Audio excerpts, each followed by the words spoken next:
This is Ronnie Cotton. Hey, Cindy Whale. Good to see you. Ronnie's my captain over the... Nice to meet you. The 911 center and takes care of all the communications.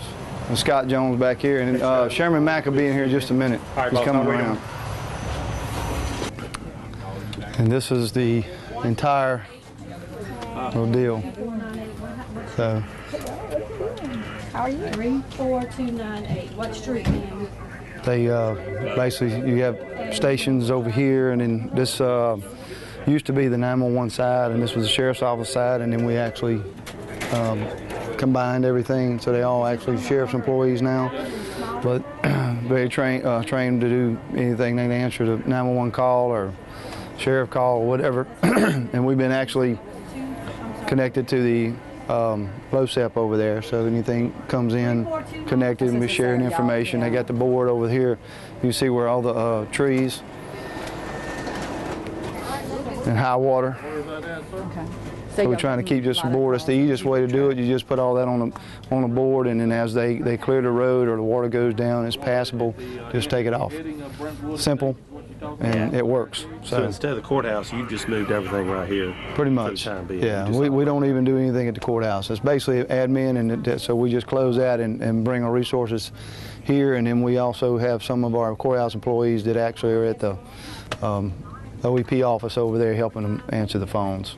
Yeah, well, this is the heart of the operation right here. This is where everything happens. Everything comes through here. No matter if it goes through there or not, it comes through. We dispatch fire, emergency, local police departments, sheriff's office. Everything is dispatched through this office. And you've got generators 24/7. Yes, we have a diesel generator outside here. And I don't think we ever, did we ever lose Pat? A couple times today it went out. It blinks, but did we ever like lose power? Yeah, it came back. So we lost power a couple times. Yeah. And then of course we had the water issue where you see the floors wet here, and then it's been leaking. But we just kept praying, and it all held out for us, so it worked pretty good. Really? I've never been here. But it's usually not this cluttered, but you can see people got their food on the table. Times like this, but they basically been living here. And then we have a little bunkhouse, if y'all seen it, sitting out there, so they've been going back and forth and using, I think the high water on this just south of us here, the canal, that high water backed up in the sewer system. That's why y'all see some porta potties out here. So we had to bring them in. Of course, everything over here is pretty good as well. These trailers in the back, is that where people are staying? Yeah, there's a bunk trailer back there. We actually got after Hurricane Katrina, and that was purchased through some grant money, and so that's been a big help. Right now we're out looking at the water situation, trying to assess it, see what we need to do with it.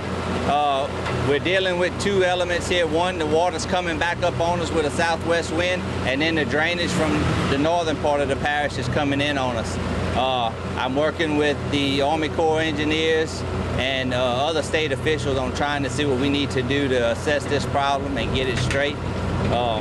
Right now we're dealing with people in Killian and Springfield area to see what kind of food and water they need to be able to get them evacuated out. As of right now, that's where we're at. Anytime you have a storm that's new to us, anybody seeing this storm come in, which was a Category 1 storm, they wasn't expecting what we have here. Can you be prepared fully for anything?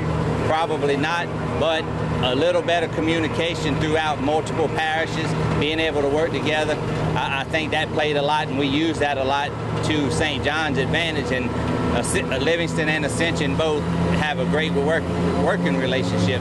We just need to try to make it a little bit better and have it better with the state too. A lot of more people need to come out here and look at this. Yeah, they are too. You're right. They really do. I never knew it was anything like this. No.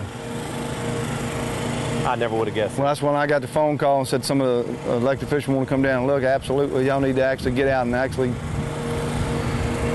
see it and feel it. And I mean, you don't know unless you're actually out here with it. That's right.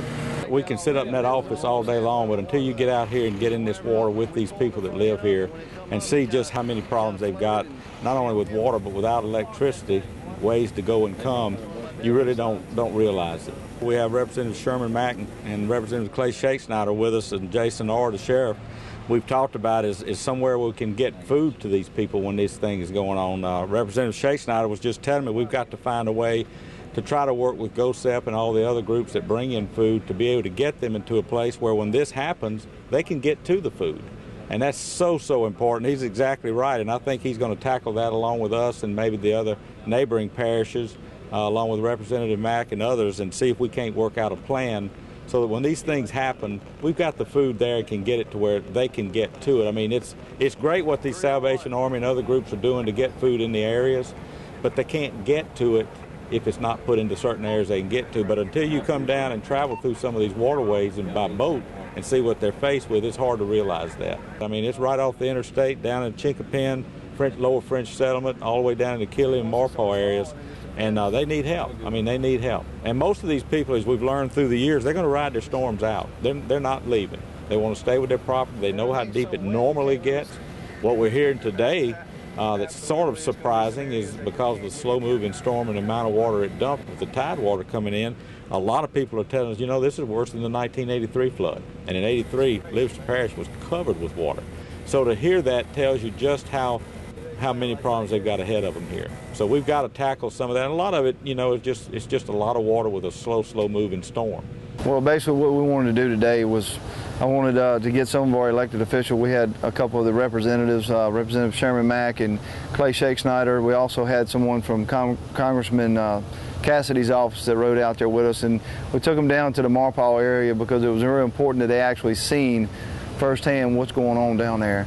And a lot of times we can sit back and we try to do what we can to help, and we see things on TV, but we really don't appreciate what's going on until you actually get down there and actually get out. And as you can see in some of the video you took, we actually was in the water out there trying to help people, and they're going through a lot down there. And it's their way of life, but at the same time, it's the first time we've ever seen water this high that I've ever seen water this high in that area since I've been in law enforcement the last 20 years. So it was very important to get the right people down there to see what's going on so we can get these people some help down there.